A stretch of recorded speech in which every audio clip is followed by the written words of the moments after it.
Tested. Hey guys, it's Will from Tested. It's Norm from Tested. Screw you, 2010. We're in 2011 soon. Goodbye.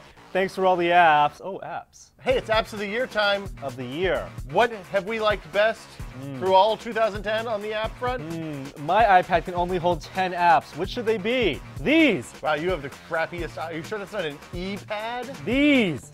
Okay, so this is Reader. This is my favorite RSS Reader app for the iPad. I actually like Flipbook too, but for a little bit different things. But this basically just integrates with Google Reader, you know, the web-based newsreader service that Google does, and keeps your speed synced. It provides a little bit better view, I think, than the default Google Reader view. And of course, it's an app, so it'll work offline as well when you're away from internet. Neat. Very clean interface, something you want to turn on the second you wake up, grab your iPad, hear all your news feeds. Literally the first thing I do every day. You're absolutely correct. Flipboard is another newsreader app. It's kind of like Reader, but it uses social networking to give you access to the news and stuff that you want to see. Highly interesting, innovative interface. It makes your RSS feeds look like a magazine.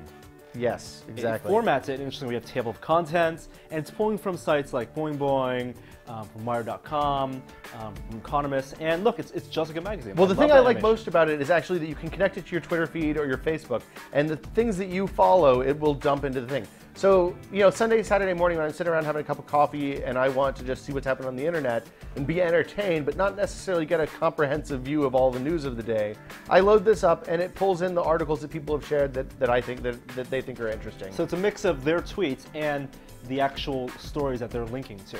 So also on the news reading front, Norm, I know you're probably a bigger Instapaper fan than I am. This is the perfect app for reading long-form articles. And it's for bookmarking. That's the primary goal. So you have a bookmark link on your laptop or your desktop web browser. If you see a story that's too long to read somewhere on Slate.com or The Economist, press Instapaper it, and it will save, automatically sync to the app, and then here it is in the app. Well, the neat thing about this is it takes them offline too. So if you want to read on the train on the way to work or something like that, this is definitely the way to do it best. Okay, so also the editor's picks. Yes, one last thing I have to call out, editor's picks. If you don't want to go bookmark your own stories, you want to dig around the internet for them, Instapaper, the editors there, the guy who created it, has a whole selection of relevant stories, news stories that he thinks are worth reading, and I generally agree. These are amazing stories. Kindle app. Also for reading. Yes, I do a lot of reading on my iPad, it turns out. But basically, the Kindle is the iPad version of the Kindle hardware device. And the Kindle store is our preferred ebook store, just because the Kindle app is just on every single platform. It's everywhere. It's everywhere, yeah. It's even coming to Windows Right now, Mobile. we're using it on iPad, but it's on iPhone, and it's on Android. It's pretty much everywhere, and of course, it's on the Kindle. Don't buy your books on iBooks if you can buy it on Kindle. Well, or if you want to be able to take them to other devices. I mean, iBooks are clearly going to always be on iOS. This is for everything. It's awesome. There's all sorts of configuration options. You can adjust backlight, darkness, all that. It's fantastic. Lots of books available. Kindle, it's free. Oh, I didn't talk about how it syncs your location across platforms. Okay. Best thing about the Kindle, oh, this is convenient. It syncs your location where you've been reading across all of your devices, whether it's a Kindle, iPhone, iPad, Android, whatever. This one, look, it says, here, you're at this location. The furthest read was this morning at 9:22 from your Kindle. Do you want to go to that location? And boom, it takes you to where you were. It's like a bookmark that is magic and works across the internet. It's a save game for books. Twitter. The Twitter app. The app that almost single-handedly killed every other Twitter app. Yeah, it's funny. I don't even bother trying out new Twitter apps at this point. This is completely and totally satisfying. My favorite thing by far is conversation view. You grab two fingers, and it will show the whole conversation that you're having with people on the internet. The way it integrates the gestures, it's perfect for the iPad. It looks very similar to the new Twitter design on the website, but of course, if you click you can click a tweet, and then it will show that person's history. You get lots of details. The next app we're going to talk about is Remote. Yeah, so this is a perfect app.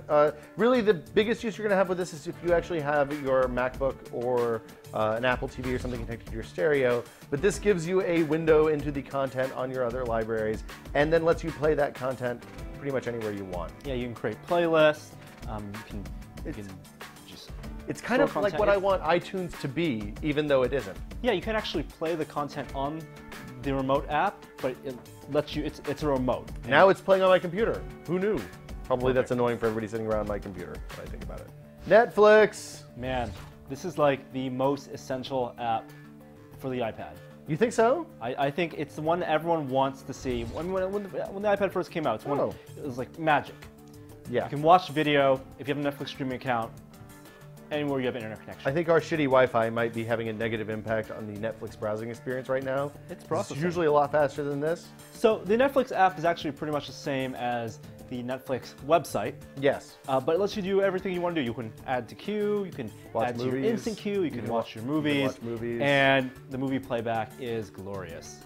Yeah, it's very happy making. It's not high def or it's not 720p or anything like that, but it looks great. When you're stuck in a hotel room someplace, you have some Wi-Fi, you want to watch a movie featuring Jennifer Aniston and Gerard Butler, it's there, right there, waiting for you.